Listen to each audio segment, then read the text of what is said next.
Speak, starting on page 80. Dead frogs. Our biology class has graduated from fruit to frogs. We were scheduled to do the frog unit in April, but the frog company delivered our victims on January 14th. Pickled frogs have a way of disappearing from the storage closet, so today Miss Keene armed us with knives and told us not to gag. David Petricus, my lab partner, is thrilled. Anatomy at last. There are lists to memorize. The hopping bones connected to the jumping bone, the ribbit bones connected to the fly-catching bone. He seriously talks about wearing one of those doctor masks over his face while we operate. He thinks it would be good practice. The room does not smell like apple. It smells like frog juice, a cross between a nursing home and a potato salad. The back row pays attention. Cutting dead frogs is cool. Our frog lies on her back, waiting for a prince to come and princessify her with a smooch. I stand over her with my knife. Miss Keene's voice fades to a mosquito whine. My throat closes off. It's hard to breathe. I put out my hand to steady myself against the table. David pins her froggy hands to the dissection tray. He spreads her froggy legs and pins her froggy feet. I have to slice open her belly. She doesn't say a word. She is already dead. A scream starts in my gut. I can feel the cut, smell the dirt, leaves in my hair. I don't remember passing out. David says I hit my head on the edge of the table on my way down. The nurse calls my mom because I need stitches. The doctor stares into the back of my eyes with a bright light. Can she read the thoughts hidden there? If she can, what will she do? Call the cops? Send me to the nut house? Do I want her to? I just want to sleep. The whole point of not talking about it, of silencing the memory, is to make it go away. It won't. I'll need brain surgery to cut it out of my head. Maybe I should wait until David Petricus is a doctor and let him do it. Model citizen.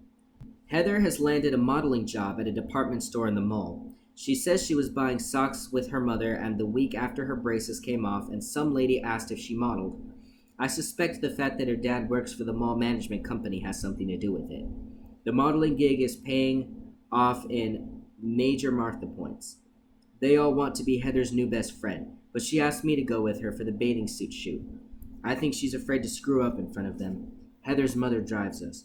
She asks if I want to be a model. Heather says I'm too shy. I look at her mother's eyes watching me in the rearview mirror and hide my mouth with my fingers.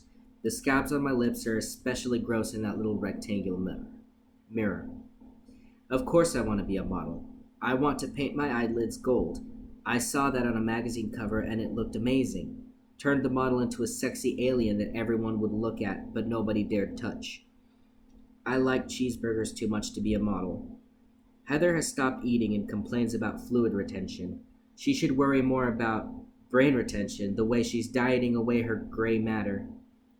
At last check, she was wearing a size 1.5, and she just has to get down to a size 1.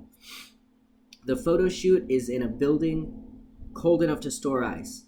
Heather looks like our Thanksgiving turkey wearing a blue bikini. Her goosebumps are bigger than her boobs. I'm shivering, and I'm wearing a ski jacket and a wool sweater. The photographer turns up the radio and starts bossing the girls around. Heather totally gets into it. She throws her head back, stares at the camera, flashes her teeth. The photographer keeps saying, sexy, sexy, very cute. Look this way, sexy, think beach, think boys. It creeps me out. Heather sneezes in the middle of a group pose, and her mother runs in with tissues. It must be catching. My throat is killing me. I want a nap. I don't buy the gold eyeshadow, but I do pick up a bottle of Black Death nail polish. It's gloomy with squiggly lines of red in it. My nails are bitten to the bleeding point, so it will look natural. I need to get a shirt that matches, something in a tubercular gray. Death by algebra. Mr. Stetman won't give up. He is determined to prove once and for all that algebra is something we will use the rest of our lives. If he succeeds, I think they should give him the Teacher of the Century award and a 2-week vacation in Hawaii, all expenses paid. He comes to class each day with a new real-life application. It is sweet that he cares enough about algebra and his students to want to bring them together. He's like a grandfather who wants to fix up 2 young kids that he just knows would make a great couple. only the kids have nothing in common and they hate each other. Today's application has something to do with buying guppies at the pet store and the calculation how many guppies you could breed if you want to go to the guppy business.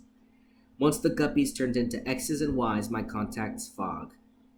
Class ends in a debate between the animal rights activists who say it is immoral to own fish and the red-blooded capitalists who know lots of better ways to make money than investing in fish that eat their young.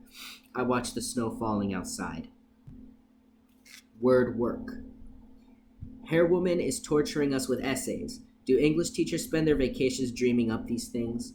The first essay this semester was a dud. Why America is Great, in 500 words. She gave us 3 weeks. Only Tiffany Wilson turned it in on time, but the assignment was not a complete failure. Hairwoman runs the drama club, and she recruited several new members based on their performances as to why they needed an extension. She has a warped sense of humor as well as a demented beautician. The next essay was supposed to be fictional, the best lost homework excuse ever, in 500 words. We had one night, no one was late. But now Hairwoman is on a roll. How I would change high school, lower the driving age to 14, the perfect job. Her topics are fun, but she keeps cranking them out, one after the next. First, she broke our spirits by overwhelming us with work we couldn't really complain about because the topics are the kind of things we talk about all the time. Recently, she started sneaking grammar, shudder, into the classroom. One day we worked on verb tenses. I surfed the net, I surfed the net, I was surfing the net. Then lively adjectives. Does it sound better to say, Nicole's old lacrosse stick hit me on the head, or Nicole's barf yellow, gnarled, blood-stained lacrosse stick hit me in the head? She even tried to teach us the difference between active voice. I snarfed the Oreos, and passive voice. The Oreos got snarfed. Words are hard work. I hope they send Hairwoman to a conference or something. I'm ready to help pay for a sub. Naming the monster. I work on Heather's posters for 2 weeks. I try to draw them in the art room, but too many people watch me. It is quiet in my closet, and the markers smell good. I could stay here forever. Bring a can, save a life. Heather told me to be direct. It is the only way to get what we want. I draw posters of the basketball players shooting cans through a hoop. They demonstrate very good form. Heather has another modeling job. Tennis clothes, I think. She asked me to hang the posters for her. I actually don't mind. It's nice having kids see me do something good. Might help my reputation. I'm hanging a poster outside the metal shop room when it creeps up. Little flecks of metal slice through my veins. It whispers to me. Fresh meat. That's what it whispers. It found me again. I thought I could ignore it.